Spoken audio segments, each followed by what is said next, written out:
반갑습니다. 오늘 공부는 교리도에 대해서 해설 말씀을 드리겠습니다. 대종사님은 처음에 이 교리를 서르치들 안 했어요. 신통도 안 보이시고, 제자들을 순 당신의 정신력으로 이끌어 교단을 만드셨죠. 그런데 차차차차 제자들 영문, 제자들 지혜가 열려가는 그 도수에 맞춰서 차차차차 교리를 서르쳐요. 그래서 이론상 교리가 팍 늦게 나왔어요. 계문이나 사은은 훨씬 더 앞에 나왔죠. 이론상이 제일 늦게 나왔어요.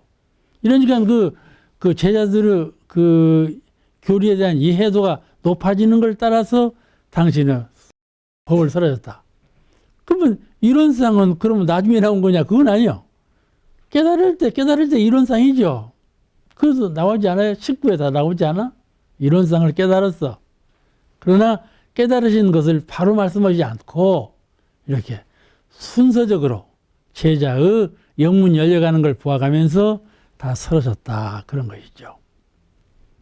이 교리도도 거기에 맞춰서 나온 것이죠. 이 불교도 물론 종파불교로 이게 많은 갈래가 되었고, 기독교도 역시 그러죠. 기독교 성서를 저 젊었을 때는 성서도 많이 읽어봤어요. 근데 많이 중복되었어. 마태복음이나 요한복음이나 여기 복음이 있는 말씀이 여기 있는 말씀이 여기 또 나오고 그런 말씀이 많이 나와요. 그리고 체계가 없어요. 이 누구 만나서 어떻게 하셨다, 누구 만나서 어떻게 했다, 이렇게만 되어 있지 체계가 없어. 그런 걸 이제 볼 수가 있는데, 그런 점, 그래서 기독교도 많은 종파가 일어나게 됐죠. 이런 것을 이제 방비하는, 미리 막는 역할을 이 교리도가 하고 있어요. 그럼 이제 교리도를 해설해 보겠습니다. 교리도를 어떻게 해서 이렇게 편지하셨으며 그 내용은 어떠한가에 대해서 잠시 말씀을 드리겠습니다. 처음에 이론상, 제일 높은 자리에 이론상을 두었어요. 우리가 사람으로 말하자면 제일 높은 자리에 뭐가 있어요? 얼굴이 있죠. 얼굴이 이론상이에요. 안입이 설치나 이 속에 다 들었어. 다 들었어. 얼굴 같은 것이죠. 이론상. 이 이론상은 진리의 상징이죠. 다 아시죠? 상징이고 표상이기 때문에 둥근 형상으로 보였을 뿐 실제는 형상이 아니에요. 다 아시죠? 둥근 형상으로 보였을 뿐이지 실제는 형상이 아니죠. 또 이 이론상은 신격이나 인격이 아니에요. 신이시다. 무슨 그 훌륭한 분이시다. 신격, 인격으로 표상한 것이 아니고 한 진리의 상정, 진리의 상정. 역시 아주 유별하죠. 모든 세계적인 모든 종교하고 원불교가 차이가 나는 것은 이 점이에요. 신이나 인격을 존성하지 아니하고 신앙의 대상으로 뽑지 아니하고 진리 그대로 진리를 신앙의 대상으로 삼으신 점. 왜 진리를 삼으셨나? 신이나 인격을 종지로 삼으면 반드시 배타, 반드시 차별의식이 생겨가지고 싸움이 일어나요. 싸움이 일어나. 자기 교단만 옹호하려고 하고 다른 교단을 배척하려고 하는 그런 내심의 세계에 분쟁이 일어나. 신을 섬기면요. 일본 사람들 보세요. 일본 사람이 믿는 신이 있어요. 그래가지고 다른 종교를 신을 안 받아들여요. 불교가 갔죠. 불교국이라고 그러잖아요. 불교가 가서 불교국이라고 해도 그 사람들은 믿는 신이 있어요. 그와 같이, 그러니까 그 불교는 그래도 범종교적인 종교이기 때문에 받아들이지만 기독교 같은 종교는 더 안 받아들여지죠. 신격, 인격이 아니고 진리의 상징이다 하는 거예요. 또 이론상은 진리의 표준이요. 신앙의 대상이며 수행의 표본으로서 절대자라인 최고위에 두었다. 그죠? 진리의 표현, 신앙의 대상, 수행의 표본, 이 세 가지 삼합의 원리. 그죠? 진리, 신앙, 수행, 이 삼합의 원리인데 이를 최고 표준으로 올려놓았다 그 말이에요. 진리의 표준, 신앙의 표준, 수행의 표준 올려놓았어. 최고 위에 두었다. 그래서 이론상이 제일 위에 있는 거예요.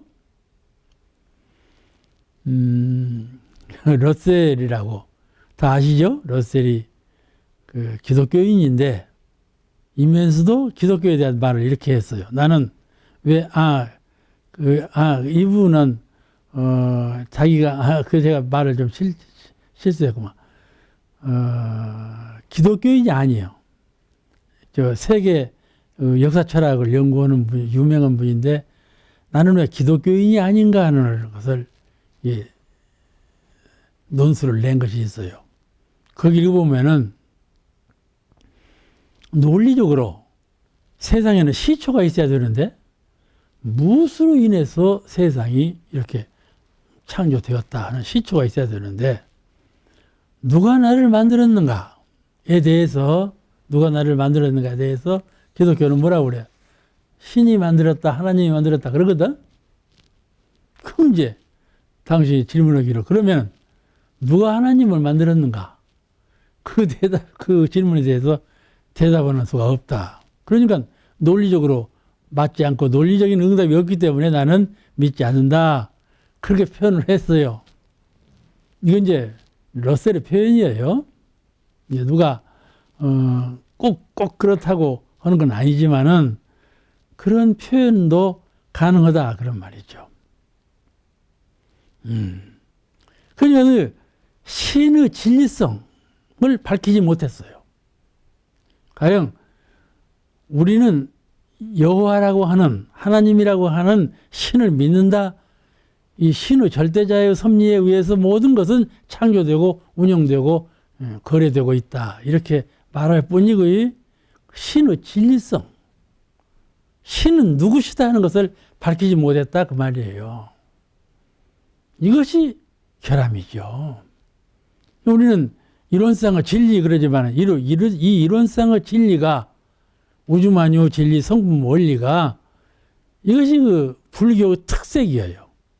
진리성을 밝힌 종교. 그러므로 모든 종교를 통합할 수 있는 권능을 가지고 있죠.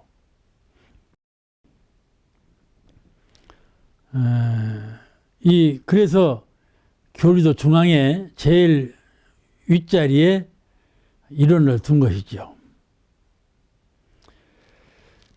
이 이론은 무엇인가를 한 번 더 밝힌다면은 그 교리도 보면은 이론상이 제일 위에 있고 그 중간으로 아래로 쭉 이론상에 대해서 밝혀졌어요. 중앙선은 이론상을 밝히고 오른편에 이제 사막 8조, 왼편에 사은사요 이렇게 밝혀져 있죠. 교리도가 세 군데로 나눠져 있어. 가운데는 이론상, 이쪽은 사막, 이쪽은 사은, 또 네 규정위에 4대 강령 이렇게 되어 있죠. 이 가운데 토막, 거기에 이제 이론상의 진리가 밝혀져 있는 거예요. 그럼 이론상은 무엇이냐를 밝혀 놓으셨어요. 다 아시죠? 이론과 이론상은 다를까요? 같을까요? 틀려. 그 대답 좀 해봐봐. 이론은 언어도단을 할 때는 이론상이 안 붙었죠? 이론상은 언어도단이 아니에요. 그냥 이론은 언어도단이에요. 그냥 이렇게 모실 때는 이론상이라고 그래요. 그럼 이론상과 이론은 다른가 같은가 하는 거죠. 대명사님께서는 같이 쓰셨어요. 같이 쓰셨어. 그러나 원칙은 같지 않아요. 아니, 근본은 같지요. 이론과 이론상 근본은 같은데 언어상 그 용어의 사용상 다르게 쓰인다 그런 말이죠. 이 이론상을 때 그 상은 정신적인 모습이에요. 어떤 진리적인 모습을 말할 때 이 서로상자를 써요.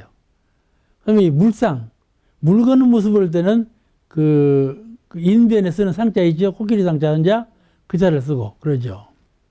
그러니까 이런 물상을 말할 때는 그 상자고 정신적인 진리적인 모습은 이런 상과 서로 상자 그 자를 쓴다 그 말이에요. 진리적인 모습을 말씀하는 것이죠. 보통은 동일한 뜻으로 이제 혼용해서 사용해요. 대변사님께서도 혼용해서 많이 사용하셨어요. 그런데 구체적으로 구별해 본다면 이런 쌍은 달을 가르치는 손가락이에요.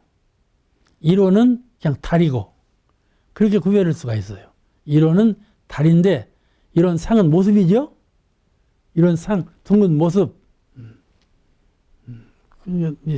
손가락을 표현할 수가 있는 것이죠. 비유해서 그래요. 아까 제가 말씀드렸어요. 동일한 뜻이다. 본래 동일한 뜻인데 구체적으로 이 용어의 사용상 이론은 진리의 본체자리요. 이런 상은 그 진리의 그 진리를 가르치는 자리. 그렇게 사용한다. 그런 말씀이에요. 그래서 이론상에는 거의 이론상의 진리 이렇게 되어 있어요. 이론상의 진리. 진리가 꼭 붙어 있어요.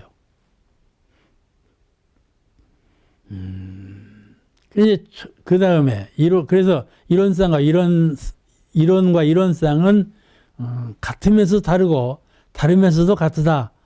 그런 뜻을 말씀드렸고 그 다음에 이론은 법신불이니 그렇게 첫 문장에 되어 있어요. 이론은 법신불이니 이 법신불은 진리부처님이라는 뜻이에요. 대종사님은 과거 전통불교의 부처님을 혁신했죠. 전통불교에서는 부처님을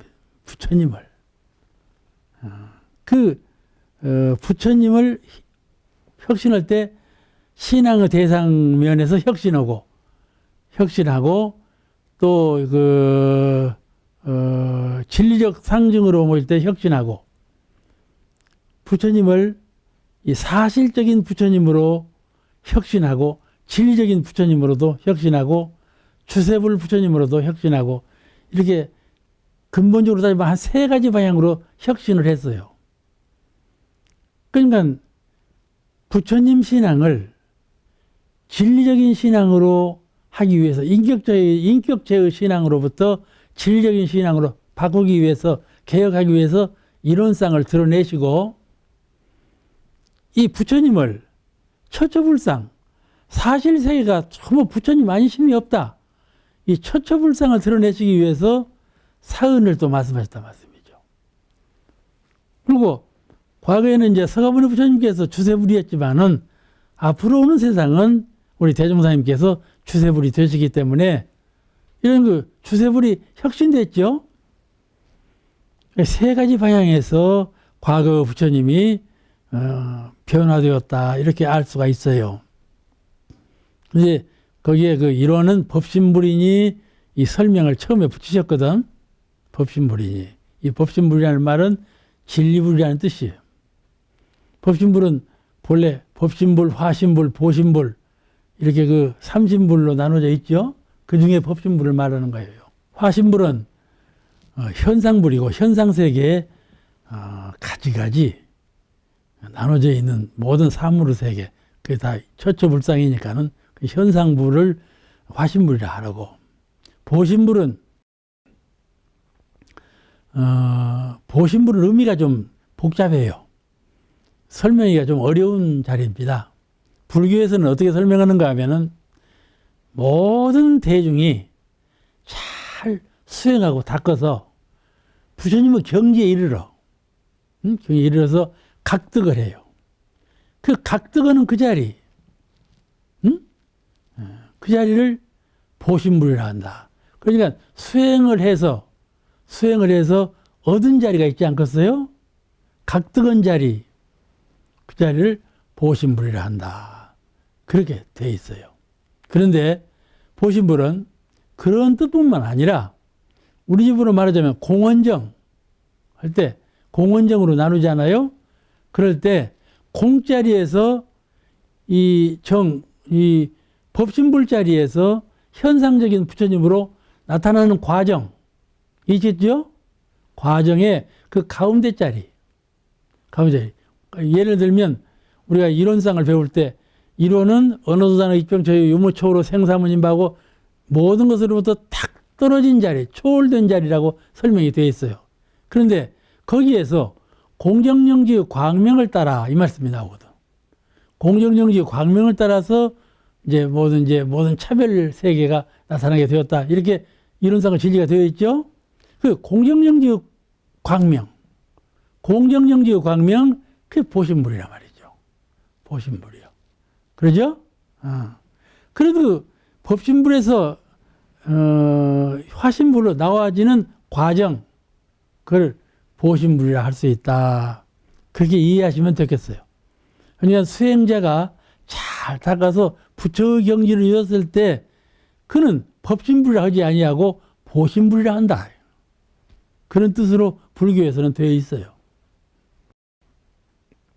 그러나 그런 뜻에 국한되지 아니하고 이런 그 법신불이 화현에 가는 과정으로 보신불을 이해할 수가 있다. 그런 것이죠. 이해가 되시죠?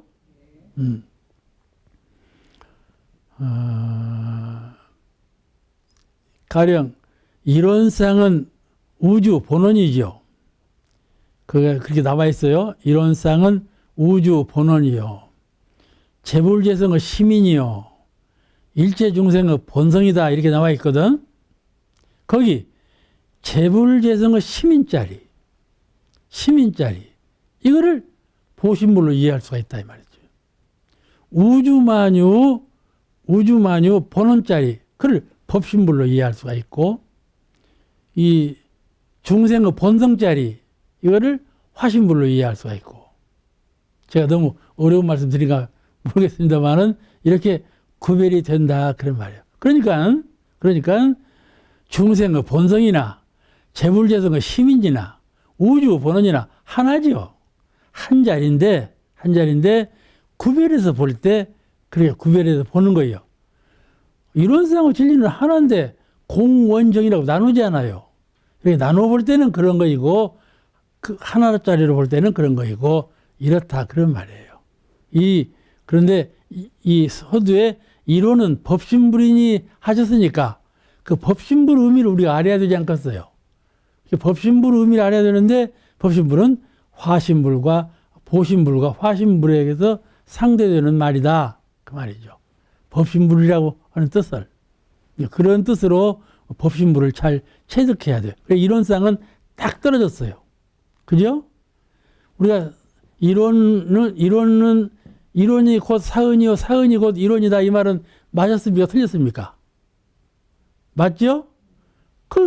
그런데 딱 떼어놨잖아. 이론상하고 사은하고 딱 떼어놨죠. 그러지 않아요? 이 교리도에서 이론상은 저 위에 있고 사은은 딱 떨어졌죠. 그 의미예요. 이론은 법신불이니 이렇게 딱 떼어놨단 말이에요. 아직 이해가 되죠? 그 이론상 진리 설명에서 이 교리도 보시면서 설명을 드려야 돼요. 이론은 법신불이니 한 자리. 법신불이니 그 뜻은 이 이론상 이렇게 딱 띄워놓은 자리예요. 아시겠죠? 법신불, 보신불, 화신불은 하나예요. 하나지만은 그 가운데 법신불을 딱 띄워놓은 거예요. 그런 법신불로 우리가 법신불을 잘 체득해야 돼요. 그러니까 수도를 잘하면 아주 마음이 평화로워지죠. 참 온순해지고 부드러워지고 맑아지고 밝아지고 아주 밝아졌단 말이에요. 그래서 성품은 보는 자리로 안단 말이에요. 응? 밝아지면 이 자리가 참 열애불성이로구나. 이 불생불멸의 경지가 바로 이것이로구나. 극락이라는 것이 바로 여기로구나. 체득했어. 그런데 거기에 그치는 것이 아니다 그 말이에요. 광명 그 이전에 법신불이 또한 계신다 그런 말이에요. 아시겠죠?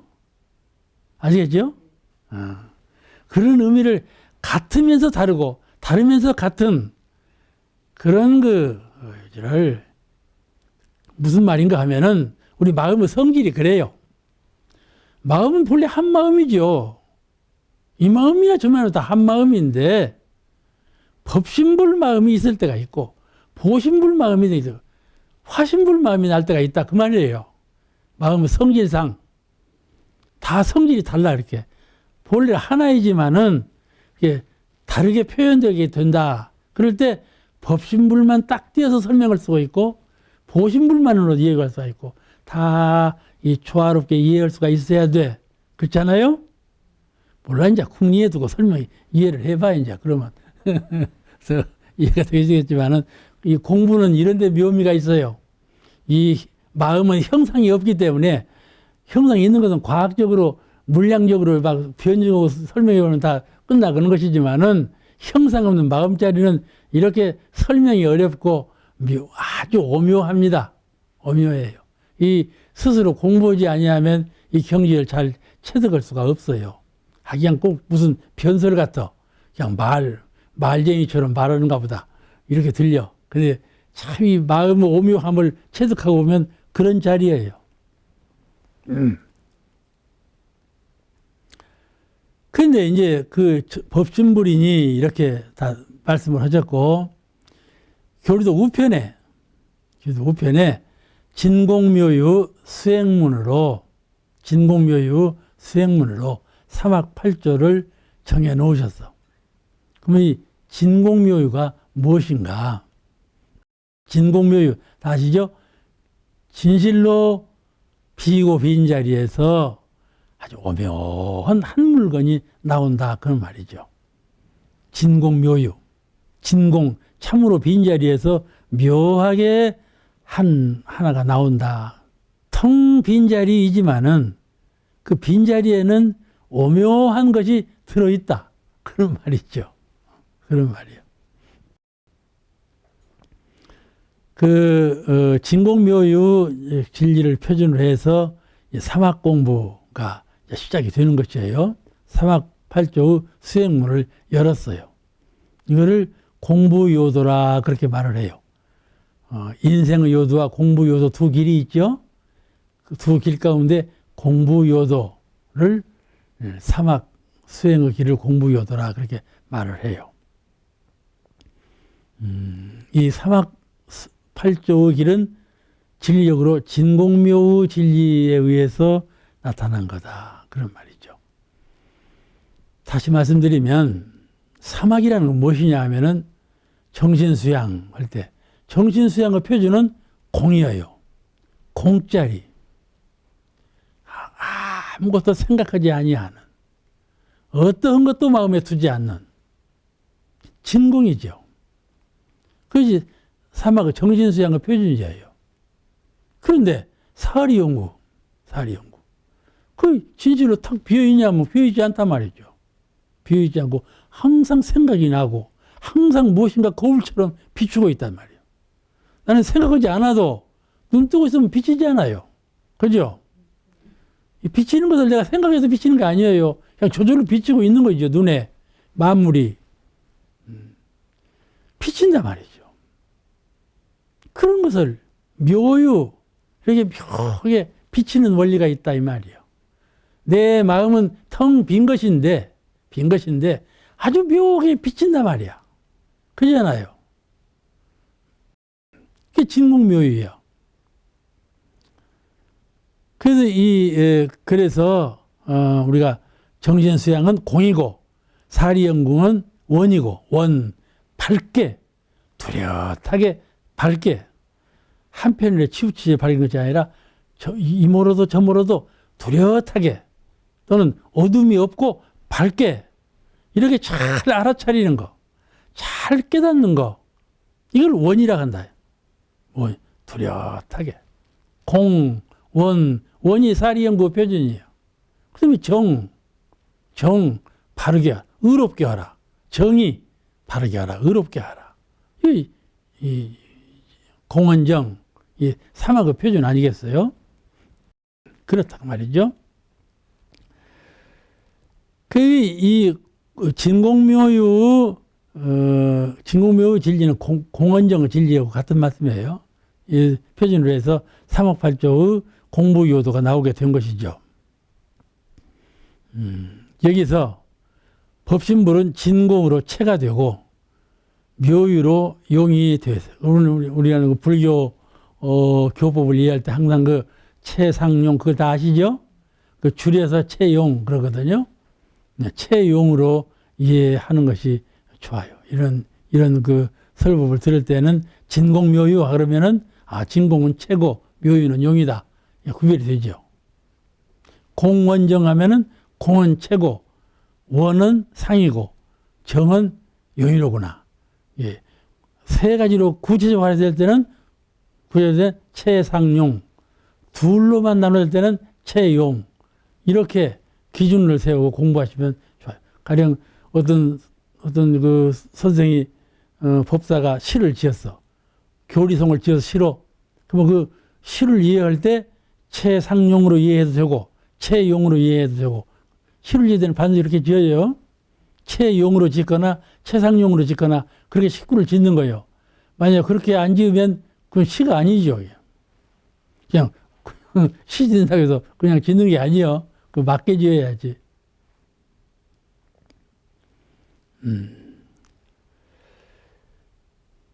그러니까 이 그 진공묘유 뜻이 대체적으로 그런 뜻인데 또 쉽게 좀 무슨 말인가 하면은 법신부의 근본은 진정한 무효 공이다. 그러나 그 자리에는 진실로 묘하게 공정영지의 광명이 내재한다. 무, 공 이렇게 표현돼요. 마음이라 하는 것이 무엇이냐? 공한 거다. 나라 하는 것이 실제 하느냐? 없다. 이렇게. 내가 여기 있는데 왜 없다고 하냔 말이에요. 그렇잖아요. 없다고요. 공허다. 근데 그 말이 틀린 말이 아니거든. 공한 거예요. 내가 우주만의 본체, 법신불하고 합일되면 나는 사라져버려. 법신불만 남아있지. 그러니까 없죠. 나라는 거 없는 거예요. 근데 없느냐 하면 항상 그대로 있어야 할 것도 아니야. 근데 나중에 또 나가 또 태어나거든.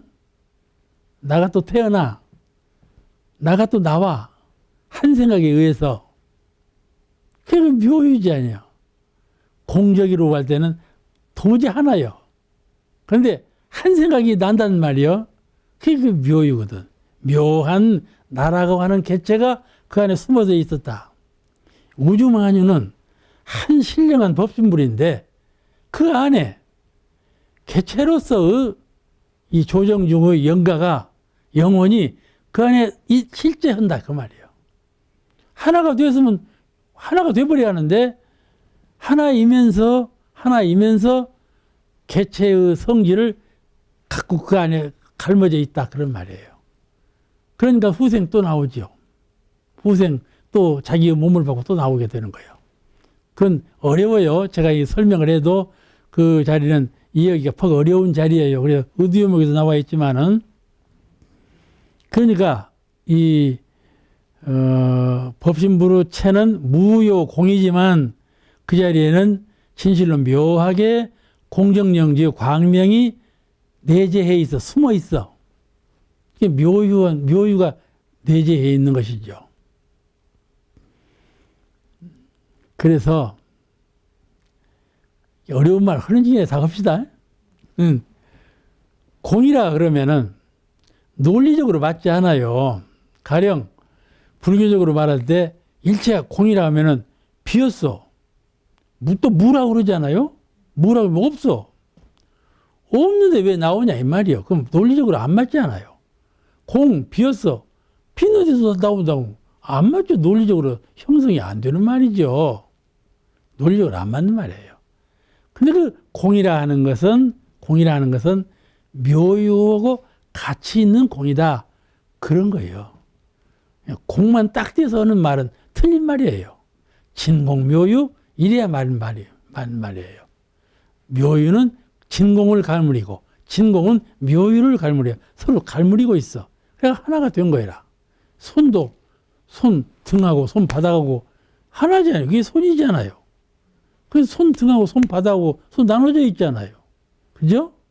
그와 같이 진공하고 묘유는 둘이지만은 하나가 되어 있다 이 말이에요. 법신불과 자성불도 그래. 법신불하고 자성불도 하나이지만 둘이고 둘이지만 하나예요. 이런 관계성이에요.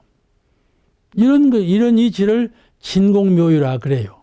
하나일 때는 진공, 묘유일 때는 둘로 나눠진다 이 말이에요. 예를 들면 법신불의 조화에 의해서 사은이 출현하죠. 법신불 이론상의 조화에 의해서 사은이 이게 발현되지 않아요? 출세하지 않아요? 세상에 나타나게 되는데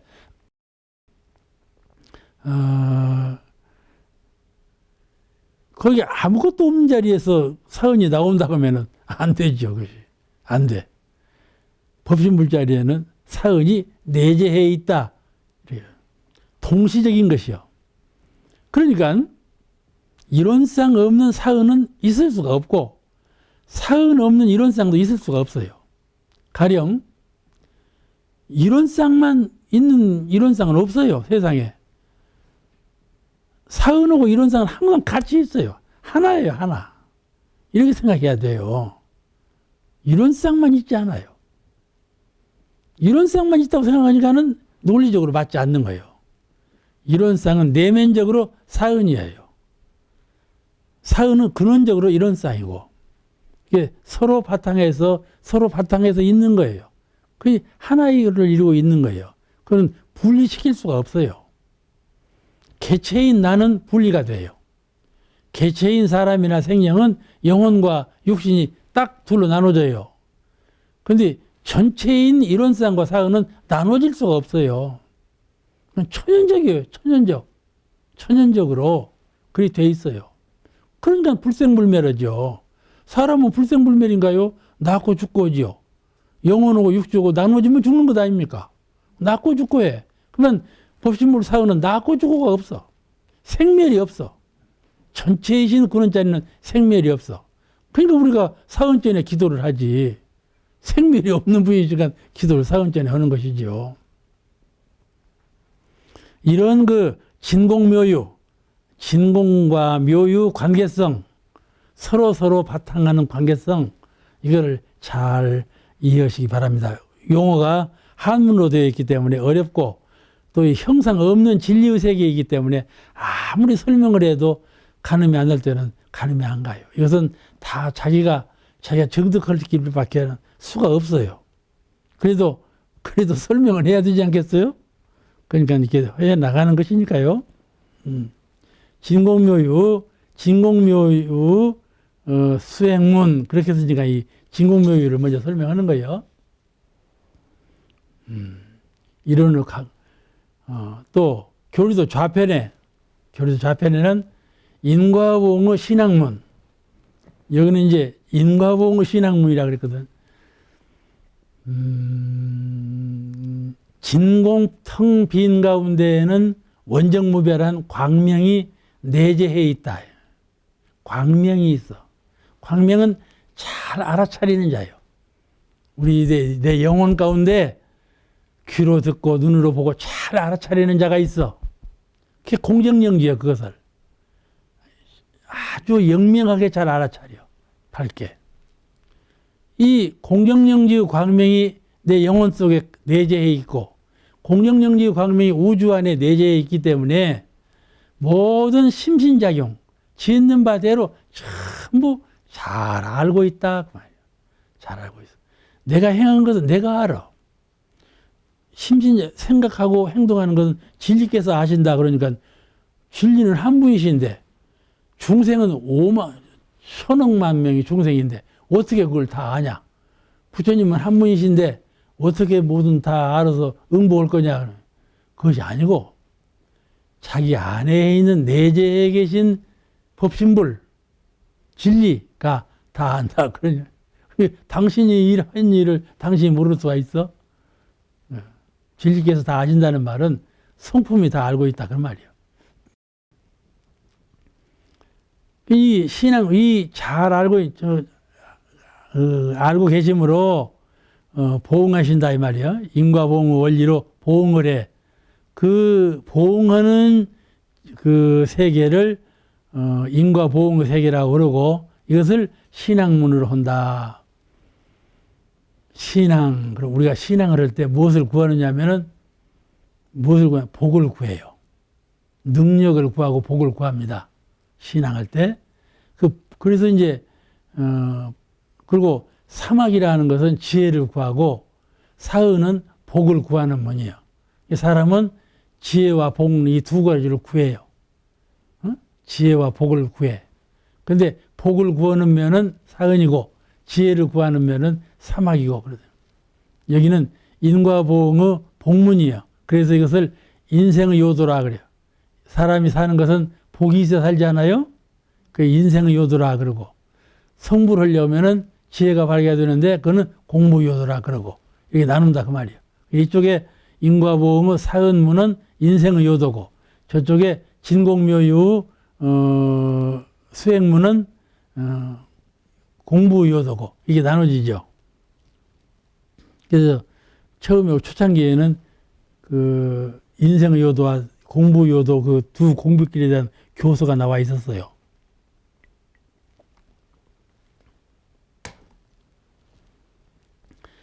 인과라는 것은 잘 아시는 바와 같이 인연과의 준말이에요. 인연과 짓고 연을 만나서 과보를 받는다.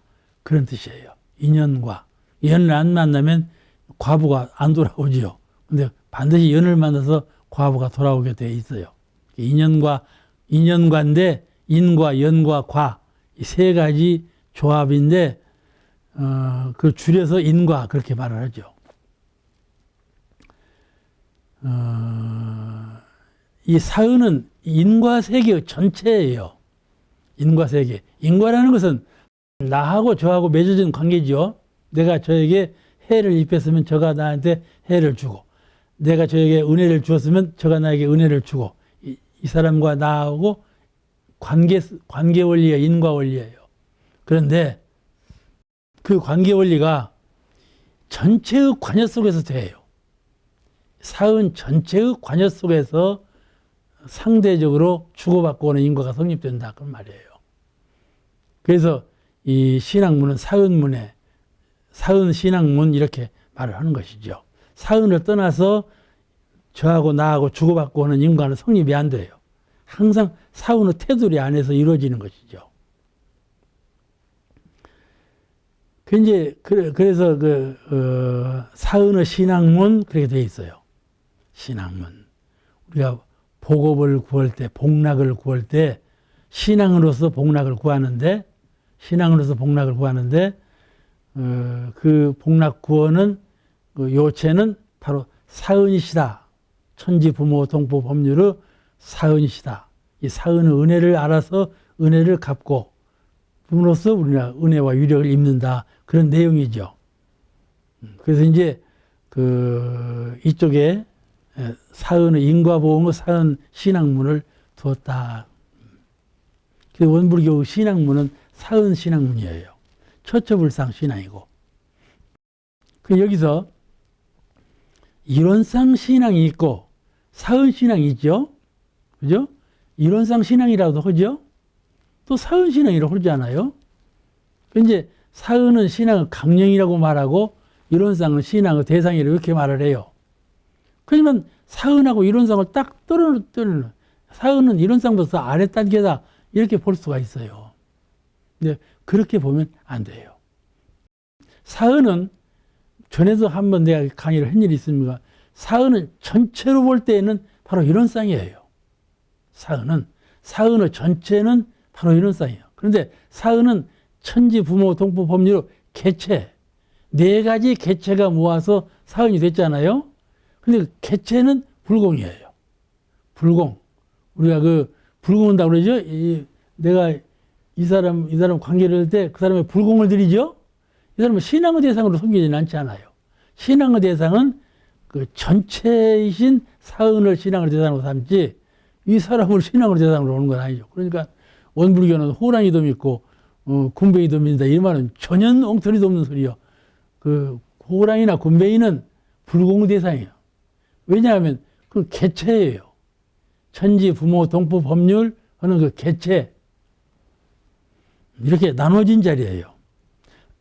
왜 이렇게 복잡하게 됐는가 하면은 원불교는 사실적인 면을 드러내기 때문에 과거에는요 사실적인 면을 무시해버렸어요.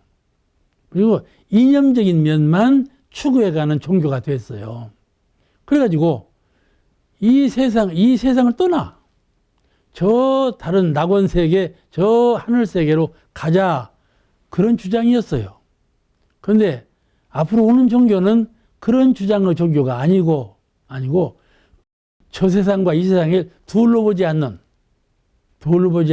그런 이념적인 종교, 사실과 진리를 둘러보지 않는 종교, 이런 종교를 개창하려고 하니까 일이 이렇게 조금 복잡한 것 같아도, 우리가 국민학교 배울 때 학문하고 대학원 다닐 때 학문하고 다르죠? 똑같으면 뭔 대학원이 있어요. 이게 원불교는 교법은 대학원 같은 교법이야. 그러니까 조금 이해하는데 어려운 면이 있지만은 조금 어렵다고 해서 그 공부를 놓아버리면 안 되잖아요.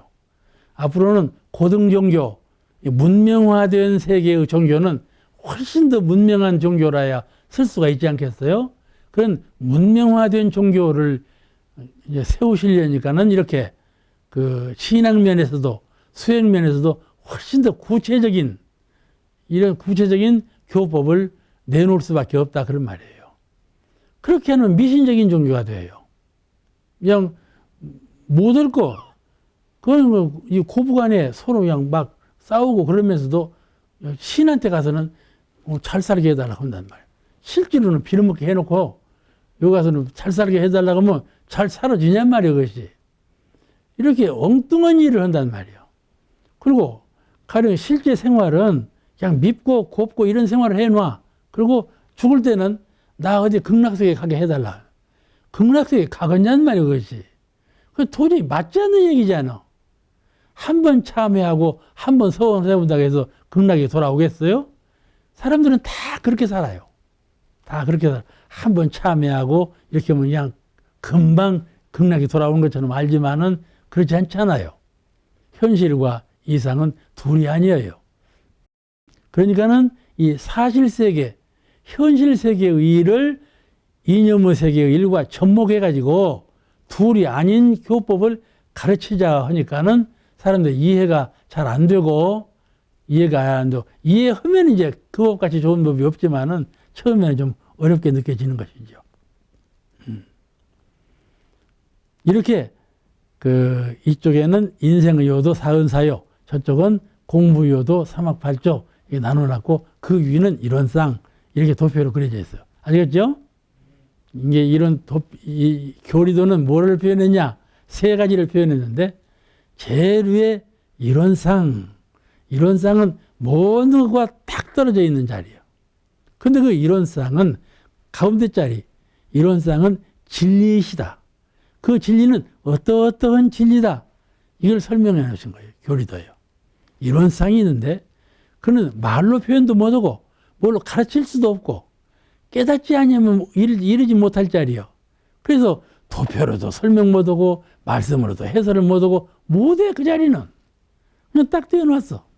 근데 언설로 말씀으로 진리를 표현한다면 이런 것이다 하고 그 가운데 또막에 이론상 진리가 나와요. 그래서 이쪽에 이제 그 이론상에 도달하는 길로는 이 삼학팔조, 진공묘유 진리를 바탕으로 한 삼학팔조 공부길, 또 은혜와 위력을 입을 때에는 사은사요의 신앙길, 세 가지. 그러죠? 가운데 이론상의 진리, 이쪽에 사은, 이쪽에 삼학, 이렇게 세 가지로 구별해 놓은 것이 교리도다. 원불교 교법의 총체가 그런 그 짜임새로 되어 있다. 그리고 이제 양 네 군데 4대 강령이 나오잖아요. 4대 강령. 그거 다 아시죠? 지은보은, 불화룡, 또 불화룡, 정각정행, 지은보은, 불화룡, 무화봉 네 가지 강령인데, 우리가 그 일상수행의 요법 할 때 교강 구조라고 그런 말을 들어보셨어요? 교강 구조 그러죠? 일상수행의요법을 교강 구조라고 그래요. 교강이라는 말은 교리 강령이라는 말이거든요. 교리 강령. 그러면 4대 강령에 또 이게 4대 강령이 나오잖아요. 이것도 강령, 저것도 강령. 일상수행의요법도 교강 구조에 있으니까 그 교리 강령이고 4대 강령도 교리 강령이고 그럼 뭐 어떻게 그게 강령이란 말을 두 번이나 써먹을 수 있을까요? 그렇잖아요? 그런 의심은 안 걸어봤나요? 왜 일상수행의요법을 교강 구조라고 그러나 이 교강 그 이제 이 4대 강령은 이념적인 강령이에요. 4대 강령. 교단의 이념적인 강령. 이 교강 구조라고 하는 일상수행의요법은 실천적인 교리를 실천하는 실천적인 교리 강령을 일상수행의요법이라고 하고 교리를 달성해가는 이념적인 전체 포괄적인 이념적인 교리 강령을 4대 강령이라 그렇게 표현을 합니다. 그래서 네 구탱이 네 발에다가 4대 강령을 올려놓은 거예요. 그래가지고 거북이는 이게 앞으로 가야 되지 않겠어요? 거북이 발을 이렇게 내놓고 발은 뭐예요? 앞으로 전진해 가는 거이죠. 우리 교단이 4대 강령의 목표를 향해서 걸어 앞으로 전진해 간다. 그런 뜻을 교리도가 다 가지고 있죠. 그 교리도가 아주 오묘합니다. 여러 가지 뜻을 가지고 있어요. 그러니까는 통곡하면서 좋아할 것이다. 이렇게 말씀을 했죠. 누가 통곡하느냐?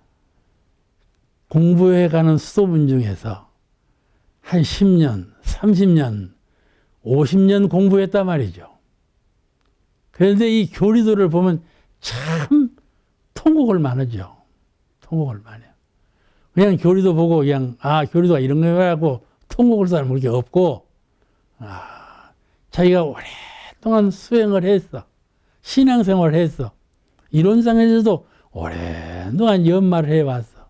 그러다가 교리도를 보고 교리도가 가르치는 참 의지를 깨닫게 되면 그때는 참 통곡할 거다 그런 말씀이거든요. 통곡하는 사람이 있을 거다. 그러니까 우리가 수행해 갈 때 이 총체적인 또 방향 감각 그걸 가지고 수행해 가야 되지 않겠어요? 이 교리도 의미는 그런 의미로 대웅사님께서 열반하시기 직전에 발표하신 아주 중요한 그 의미를 갖고 있는 도해다. 공부하시면 좋겠습니다. 오늘 말씀 여기서 마치겠습니다. 이 프로그램은 시청자 여러분의 방송교화 후원금으로 제작되었습니다. 여러분의 소중한 후원이 교화 대불공을 이룹니다.